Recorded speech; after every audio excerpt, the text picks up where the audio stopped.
One of the kind of final songs I wanted to touch upon too was A Wave Across the Bay. A Wave Across a Bay, sorry. Sure. In terms of, I don't want to get too much into it because it's obviously a very raw kind of subject, but I just wonder, what was something you learned from Scott, and what was something you took from him as a person? Where to begin? I mean, he was a wonderful, warm and generous person. I don't know, did you cross paths with Scott in your time? No, I was kind of too young. It was kind of, right. I was very much into the music, but... Yeah. Well, I mean, that's how our friendship started. We were on the same kind of career trajectory at the same time. We were on the festival circuit in the States together one summer. I just got into their music. Scott had no fucking idea who I was, and every day I found their dressing room and just kind of hung out with him. And I think he was like, "Who is this motherfucker?"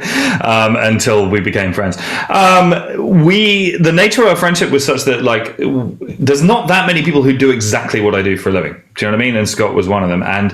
And it's almost a relief to come across, do you know what I mean? Because it means you can compare notes. And we saw each other a bunch, but we had long phone conversations into the night discussing, what's your label making you do this week? Or, do you want to murder anyone in your band? Or whatever it might be.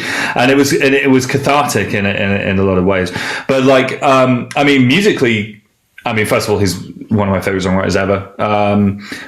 It's also worth saying something, and this influenced the album Be More Kind enormously. They were talking about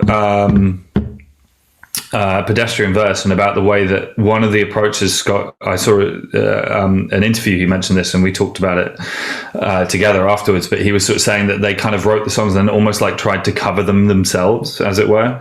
Do you know what I mean? Because when you do a cover, you try and find a different heart to a song, and I've done reworks of a lot of my own material over time, and it was a really interesting idea to me to write a song and then almost imagine that it's already been out, or write and arrange a song, imagine it's already been out for 5 years, and if we were going to do the alternative version of this song, what would it be like, and to do that right at the beginning. And that was a really, really interesting and fun creative process, and we did an awful lot of that on Be More Kind, which was very directly inspired by them. Also, Scott had a kind of, to me, weirdly, quite a lot of my favorite lyricists are from north of the border.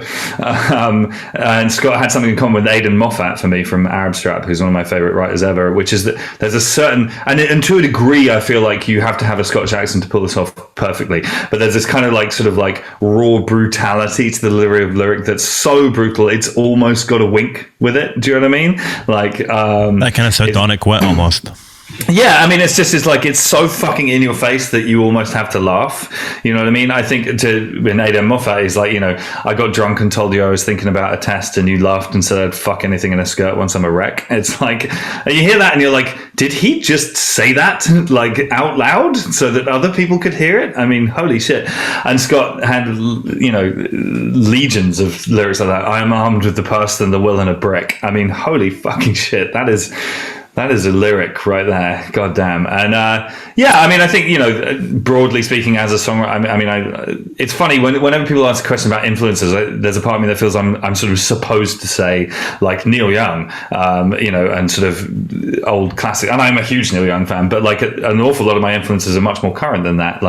For this record, it's undeniable that Idles played a role in the sonics of this record, because I think that they're incredible, and I've been listening to them a lot. And similarly, whilst Scott and I were contemporaries, I listened to his records religiously, and took a lot from them.